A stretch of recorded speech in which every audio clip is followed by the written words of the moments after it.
Good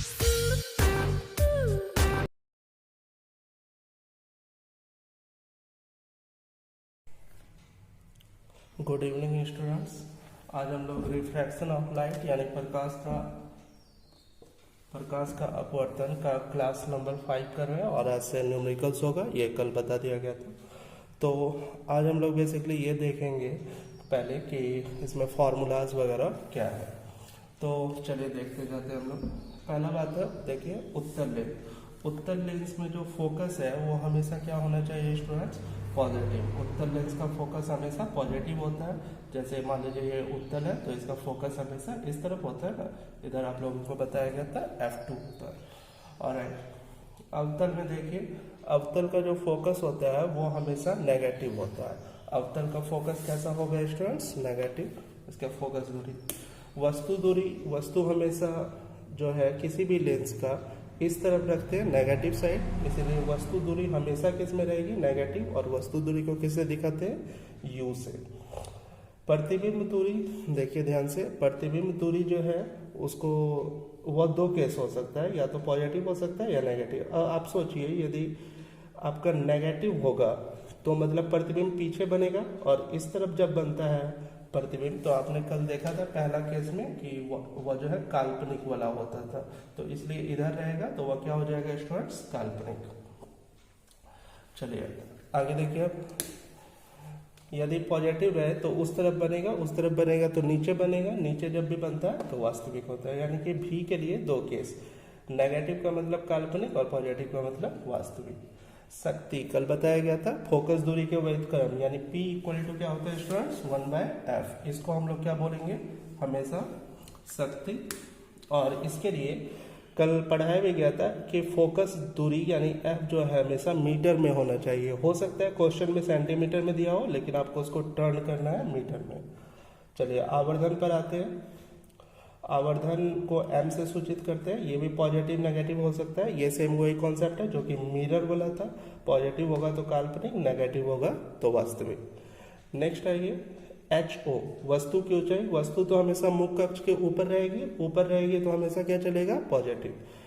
और HI यानी जी की प्रतिबिंब की ऊंचाई, HI प्रतिबिंब की ऊंचाई होती है, तो प्रतिबिंब की ऊंचाई दोनों हो सकती है, पॉजिटिव भी नेगेटिव भी। सोचिए ऊपर बनेगा तो ये हमारा काल्पनिक होगा, यानी कि पॉजिटिव रहेगा तो काल्पनिक, और यदि नीचे बनेगा तो वो क्या हो जाएगा स्टूडेंट्स? वास्तविक। इसके अलावा लेंस फॉर्मूला, लेंस का सूत्र कल आप लोगों ने पढ़ा था, 1/v minus 1/u equal to 1/f होता है। और इसके अलावा m का सूत्र, m यानी आवर्धन, आवर्धन का सूत्र HI/HO होता है। ऑलराइट, चलिए इसे आप लोग पहले नोट कर लेंगे पूरा, और यदि ज़रूरत हो तो वीडियो को पॉज कर लीजिए, जहाँ भी आपको सही लगे उस जगह पॉज कीजिए और नोट कीजिएगा, और फिर आगे बढ़ते हैं। चलिए क्वेश्चन देखते हैं हम लोग। क्वेश्चन में क्या कहा गया देखेंगे। सूर्य प्रकाश को पृथ्वी तक पहुंचने में 8 मिनट 20 सेकंड का टाइम लगता है। जो सूर्य से जो प्रकाश चलती है, जैसे पृथ्वी को प्रकाश मिलता है, उसको पृथ्वी तक पहुंचने में 8 मिनट 20 सेकंड लगता है। आगे कहा जा रहा है दोनों के बीच की दूरी जो है 15 करोड़ किलोमीटर है। दोनों के, ये वास्तविक दूरी भी है, लगभग यही होता है, दोनों के बीच की दूरी 15 करोड़ किलोमीटर है। तो प्रकाश की चाल ज्ञात करें। चलिए, तो इसमें आपके पास यदि कॉन्सेप्ट देखिए तो काफ़ी आसान है। एक तो समय दिया गया है और दूसरा दूरी दिया गया है। आपको पता है स्टूडेंट, समय और दूरी से हम लोग चाल निकाल सकते हैं। तो चलिए पहले हम लोग समय लिखते हैं।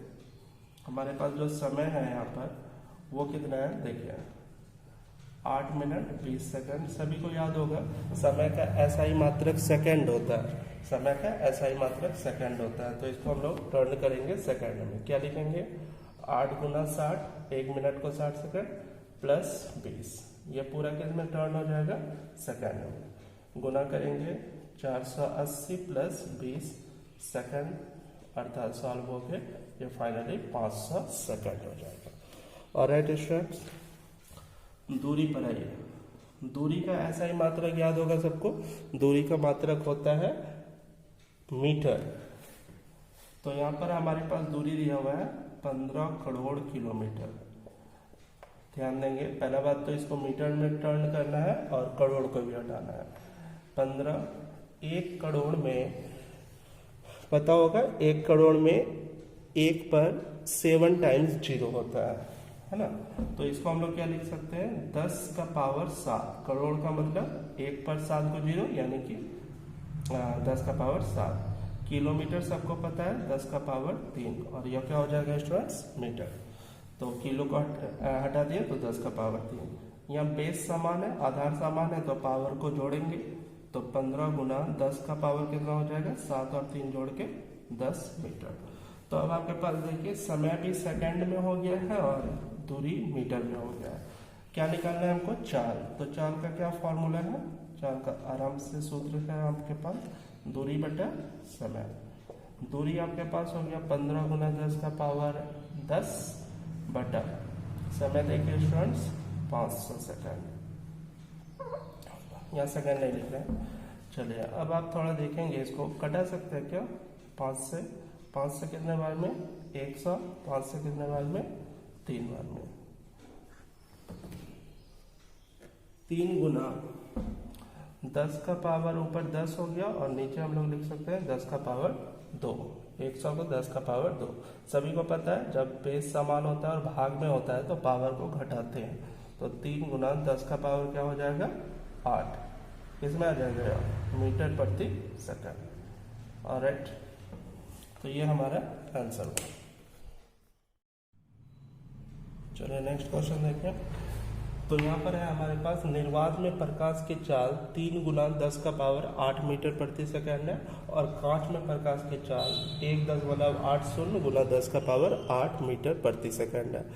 तो आपसे पूछा जा रहा है कांच का अपवर्तनांक ज्ञात करें। याद होगा स्टूडेंट्स, अपवर्तनांक का सूत्र n होता है, n को हम लोग c/cm लिखते हैं। तो ध्यान दीजिएगा, निर्वात में प्रकाश की चाल को तो c लिखते हैं, तो c का मान 3 गुना 10 का पावर 8 मीटर प्रति सेकंड, यही हमारा निर्वात में प्रकाश का चाल होता है। अभी आपने पिछले क्वेश्चन में भी देखा, जो आपने चाल निकाला वो भी 3 गुना 10 का पावर 8 ही आया है, और यही प्रकाश का वास्तविक चाल भी होता है। कांच में, कांच को ग्लास बोलते हैं, तो जैसे यहाँ पर मीडियम तो ग्लास हुआ ना, कांच हुआ, तो ग्लास के लिए शॉर्ट फॉर्म जी लिख देते हैं, तो Cg इसका मान हो गया 1.80 10 का पावर 8 मीटर पर सेकंड।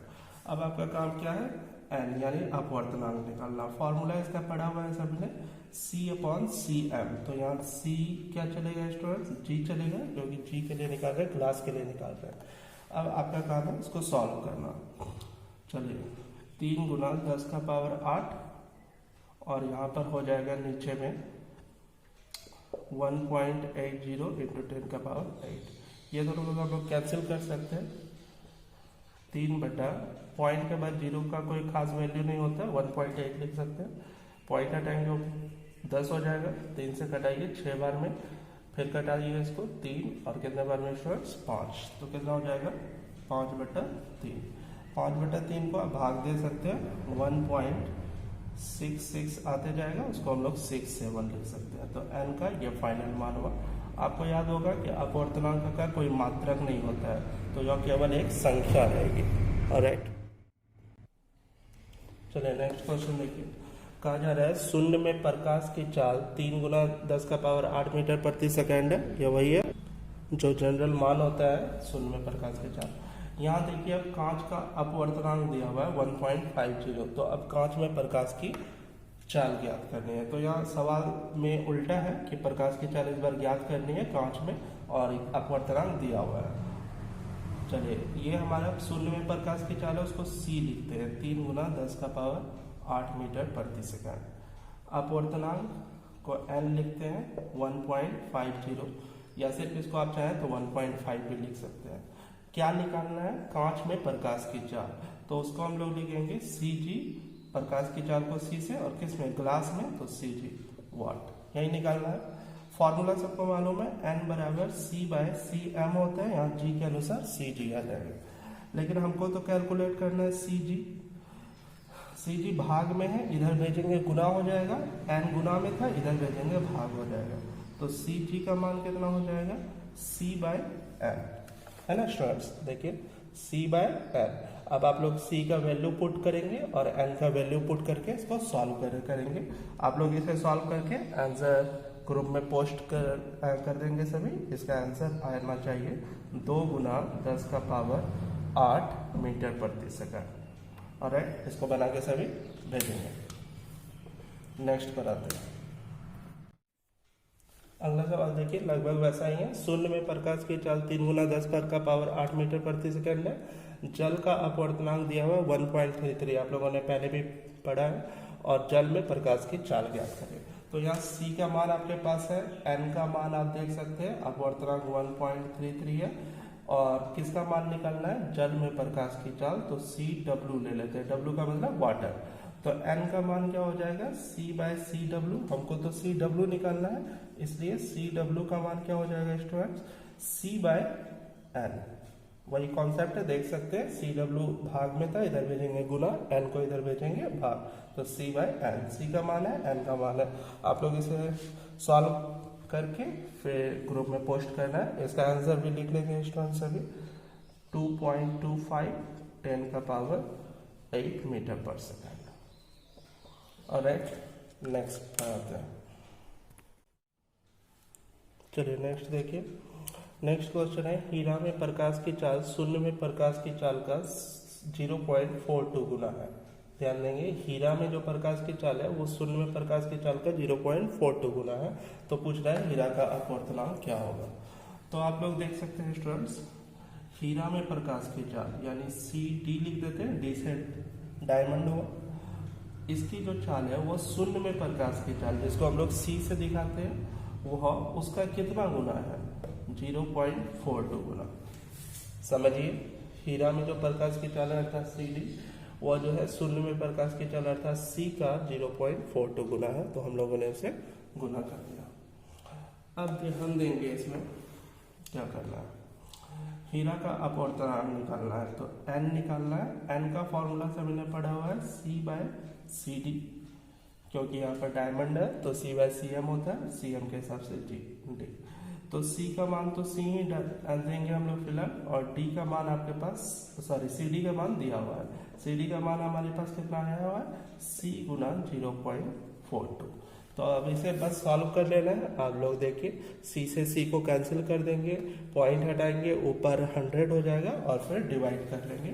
जो भी आ जाएगा वो आपका आंसर होगा। सॉल्व करके इसे आप लोगों को ग्रुप में पोस्ट करना है। इसका आंसर हो है अप्रोक्सीमेट 2.38। आप लोग सॉल्व कर लेंगे। चलिए अगला सवाल पर आते हैं। सवाल देखिए क्या कह रहा है कि प्रकाश की कोई किरण है जो अभिलंब के साथ 45 डिग्री का कोण बनाती है। जो नॉर्मल होता है यानी कि अभिलंब, उसका साथ 45 डिग्री का कोण बना रहा है। यह माध्यम में प्रवेश करने पर 15 डिग्री से अभिलंब की ओर मुड़ती है। आपको पता है जब भी कोई किरण एक माध्यम से दूसरे माध्यम में जाता है तो वह मुड़ता है। ये लिखा हुआ है कि 15 डिग्री से मुड़ता है। और किस तरह मुड़ता है? 2 प्रकार से मुड़ने के लिए बताया गया था, सघन से विरल, विरल से सघन। यदि यह जो है सघन से विरल से सघन में आती है तो अभिलंब की ओर मुड़ती है। तो यहाँ पहले से ही लिखा हुआ है कि अभिलंब की ओर मुड़ती है। इसका मतलब है ऊपर जो है विरल वाला होगा, नीचे सघन वाला होगा, तभी यह अभिलंब की ओर मुड़ रही है। तो इसमें निकालना है कि अपवर्तनांक कितना होगा।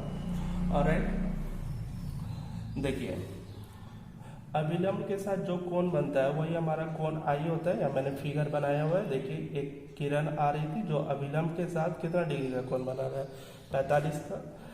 आने के बाद इसको तो जाना था इस तरीके से सीधे, लेकिन ऑब्वियस है ये सीधे नहीं जाएगी। क्यों नहीं जाएगी? क्योंकि यहाँ अपवर्तन होगा, उससे मोड़ेगा।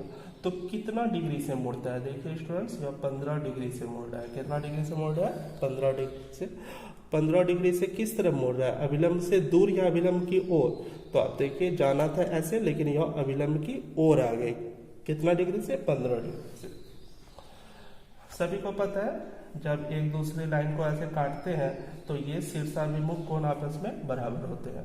तो एक लाइन देखिए ये वाला है और एक लाइन ये वाला है। यहाँ यदि टोटल 45 है तो ये पूरा का पूरा देखिए, ये पूरा भी कितना होना चाहिए? 45 होना चाहिए।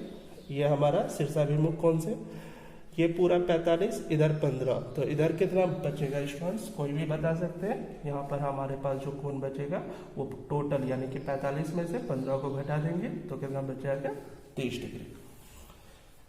अर्थात आप बोल सकते हैं यहाँ कोण आई जो है अर्थात आपतन कोण है वो कितना हो गया 45 डिग्री, और कोण आर जो है उसका मान, कोण आर कौन सा हुआ ये 15 या 30, तो यह जो हम लोग अभिलंब के साथ वाला देखेंगे, अभिलंब के साथ वाला 30 डिग्री। चलिए अब निकालना क्या बोल रहे हैं, अपवर्तनांक। अपवर्तनांक का एक फॉर्मूला तो होता है n = c/cm, लेकिन यहाँ ना आपके पास c है ना cm है, तो ये फॉर्मूला तो काम नहीं कर रहा है। एक आपने स्नेल का नियम पढ़ा था, स्नेल का नियम आपको याद होगा, प्रकाश के अपवर्तन का दूसरा नियम ही स्नेल का नियम कहलाता है। स्नेल के नियम में आपने पढ़ा था n बराबर जो है यानी कि वही जो हमारा अपवर्तनांक है वो साइन आई बाय क्या होता है स्टूडेंट्स, साइन आर। तो यहाँ हम लोग इस फॉर्मूला का यूज करने वाले हैं, इसलिए n बराबर sine i by sine r. चलिए साइन आई का मान कितना है 45, तो ऊपर कितना लिखाएगा साइन 45 बटा साइन 30 डिग्री। सभी को याद होगा ट्रिगोनोमेट्री सब उन्होंने पढ़ा हुआ है, कुछ लोग शायद भूल गए होंगे, इसलिए रिवीजन जरूरी है स्टूडेंट्स। साइन 45 का मान होता है 1/√2, कुछ को याद भी होगा, याद है तो अच्छी बात है। और साइन 30 का मान होता है 1/2। तो ये वैल्यूज हो गया, आपको पता है पलट के गुना हो गया। यदि हम लोग लिखे 1/√2 इंटू 2 ऊपर चला जाएगा 2/1, इसे सॉल्व करेंगे तो ये फाइनली लिखाएगा 2/√2। परिमाकरण सभी ने पढ़ा हुआ है, परिमाकरण करते हैं इसका, परिमाकरण कितने से होगा √2/√2 से। ऊपर देखिए 2√2, नीचे √2 इंटू √2 2 से 2 कटा देंगे √2, और √2 का वैल्यू 1.414 होता है। तो इस तरीके से ये इसका फाइनल अपवर्तनांक हुआ। ऑलराइट, नोट कर लेंगे सर। चलिए नेक्स्ट क्वेश्चन देखिए। एक उत्तल लेंस, लेंस कौन सा है स्टूडेंट्स, उत्तल लेंस, आपको याद आ जाना चाहिए, इसकी फोकस दूरी पॉजिटिव होती है। 30 सेंटीमीटर दूरी पर रखी वस्तु का वास्तविक प्रतिबिंब 20 सेंटीमीटर पर बनता है। मतलब वस्तु कितनी दूरी पर रखी गई है 30 सेंटीमीटर। वस्तु दूरी को हम लोग u से दिखाते हैं और वास्तविक प्रतिबिंब उसका बन रहा है कितना सेंटीमीटर पर 20 सेंटीमीटर। तो आपको कैलकुलेट करना है फोकस दूरी, काफी आसान है ये, ध्यान देंगे। वस्तु की दूरी 30 सेंटीमीटर है, यानी u आपके पास दिया है, आपको याद होगा u हमेशा माइनस में होता है, तो u कितना लिखेंगे -30। अब थोड़ा सा याद कीजिए कि यदि हमारे पास ये उत्तल लेंस है और इसमें वास्तविक बन रहा है, तो वास्तविक तो इस तरफ बनता है ना, वास्तविक इस तरफ बन रहा है स्टूडेंट्स। अब वास्तविक यदि इस तरफ बन रहा है तो इस तरफ का साइन तो पॉजिटिव होता है, यानी v का मान यहाँ क्या लिखेंगे +20 सेंटीमीटर, प्लस लिखते नहीं है। ऑलराइट, समझ में आना चाहिए। फिर देखिए यदि काल्पनिक होता है तो काल्पनिक इधर बनता तो माइनस में लेते, लेकिन अभी दिया हुआ है वास्तविक बन रहा है तो वास्तविक उस तरफ यानी प्लस की तरफ बनता है, इसलिए भी प्लस में है। और कैलकुलेट क्या करना है f। ये बात आपको पता है कि फोकस दूरी पॉजिटिव आना चाहिए, वो आप अपना माइंड में रख सकते हैं। और हम लोग यहाँ कौन सा फॉर्मूला लगाएंगे, लेंस फॉर्मूला। मिरर फार्मूला में 1/v + 1/u = 1/f होता है, यहाँ 1/v - 1/u = 1/f होता है। 1/v का वैल्यू देखिए स्टूडेंट्स 20 माइनस 1/u का मान -30 बराबर 1/f।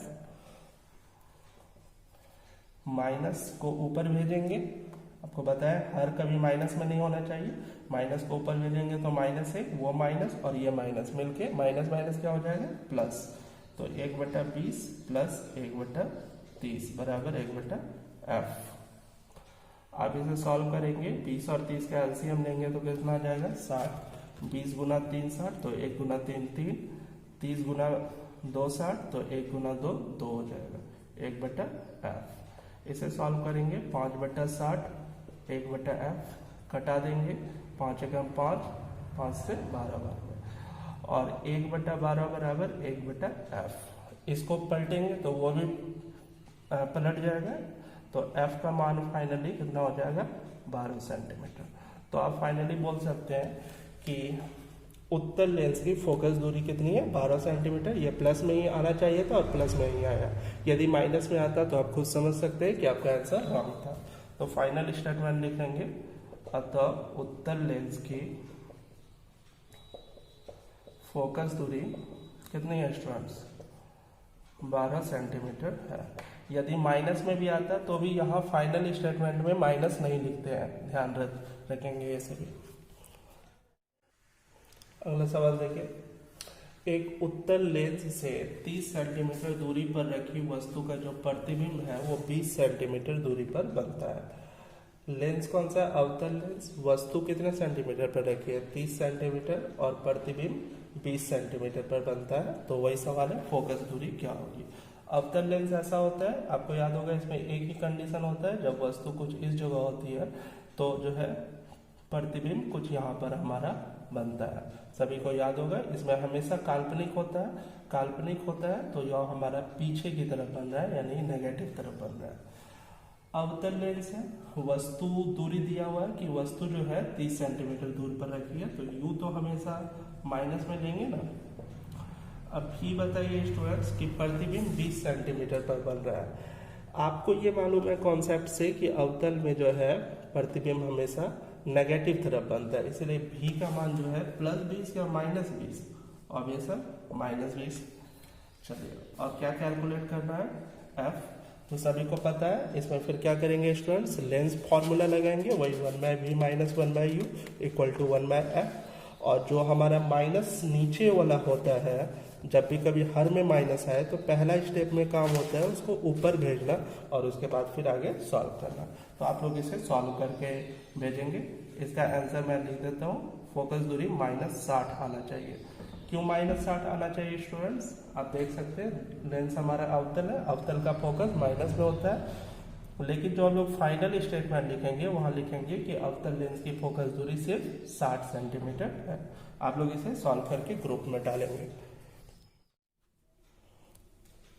चलिए नेक्स्ट क्वेश्चन देखिए, किसी 15 सेंटीमीटर फोकस दूरी के अवतल लेंस द्वारा, अर्थात एक अवतल लेंस है जिसकी फोकस दूरी 15 सेंटीमीटर, आपको पता है अवतल की फोकस दूरी माइनस में होती है। अवतल लेंस द्वारा वस्तु का प्रतिबिंब 10 सेंटीमीटर पर बनता है, अर्थात यह वस्तु दूरी दी गई है, वस्तु का जो है प्रतिबिंब 10 पर बनता है, अर्थात यह प्रतिबिंब दूरी दी गई है। आपको निकालना है वस्तु दूरी और आवर्धन। तो पहला बात, अवतल लेंस है तो इसका फोकस दूरी हम लोग कितना लेंगे स्टूडेंट्स, -15। माइनस क्यों, क्योंकि लेंस हमारा अवतल है। अब आपको अभी बताया गया कि अवतल में हमेशा प्रतिबिंब पीछे की तरफ बनता है ना, यहाँ वस्तु रखते हैं तो इस तरफ जो है प्रतिबिंब बनता है, अर्थात माइनस की तरफ, उधर हमारा प्लस होता है। तो जो प्रतिबिंब दूरी है वो माइनस में आएगा या प्लस में, प्रतिबिंब 10 सेंटीमीटर पर बनता है तो ऑब्वियस है माइनस में। और कैलकुलेट क्या करना है, यू, सभी को मालूम है यू निकालना है। तो यहाँ भी आपको फॉर्मूला वही लगाना होगा, यहाँ लिख देंगे लेंस फार्मूला। क्या होता है लेंस फार्मूला, अभी आपने देखा 1/v - 1/u = 1/f। 1/v का मान -10 देंगे, -1/u का मान नहीं मालूम है, बराबर 1/f का मान देखिए स्टूडेंट्स -15। ध्यान देंगे, पहला काम है नीचे से यानी हर से माइनस हटाना। यहाँ माइनस हटाएंगे तो ऊपर -1/10 लिखेंगे, यह -1/u ही रहेगा, और इधर भेजेंगे माइनस ऊपर तो -1/15। अब देखिए -1/10, -1/15 उधर है, इधर ले आते हैं तो +1/15 हो जाएगा। 1/u इधर माइनस में है, उधर भेज देंगे तो +1/u हो जाएगा। अब आप लोग इसे आराम से सॉल्व कर सकते हैं, एलसीएम लेकर सॉल्व करेंगे और u निकाल लेंगे। u का जो मान आएगा फाइनली इसमें, उसका फाइनल मान है u का -30। u का मान कितना आना चाहिए स्टूडेंट्स, -30। आराम से सॉल्व कर सकते हैं। तो फाइनल स्टेटमेंट ये लिखेंगे कि अतः वस्तु जो है 30 सेंटीमीटर पर रखी है। बताया गया माइनस कभी भी लगाना नहीं होता है फाइनल आंसर में। वस्तु दूरी तो निकल जाएगी आपके, इसको सॉल्व करके u निकाल लेंगे, -30 आएगा। और क्या निकालने बोल रहा है, आवर्धन। चलिए आवर्धन याद होगा सभी को, आवर्धन को किससे शो करते हैं हम लोग, m से। तो m का क्या फॉर्मूला था, h i by h o, लेकिन यहाँ एच आई एच ओ तो नहीं दिया है, तो लेंथ में एक और फॉर्मूला होता है भी बाय यू। क्या होता है स्टूडेंट्स? भी बाय यू। तो सभी को पता है कि भी का मान आपके पास दिया हुआ है और u का मान आपने यहाँ पर निकाला हुआ है। यदि इसे पुट कर देंगे तो -10 बटा -30, माइनस माइनस कट जाएगा, 10 से 30 कटाएंगे तो 1/3 हो जाएगा। तो फाइनली आवर्धन का मान जो है 1/3 हो गया। तो इस तरीके से आप लोग सॉल्व कर सकते हैं। चलिए आज के लिए हम लोग यहाँ तक रखते हैं। सभी लोग इसे बना के ग्रुप में पोस्ट करेंगे, जहाँ पर समझ में नहीं आएगा तो फिर उसे मैं बता दूंगा ग्रुप में। All right.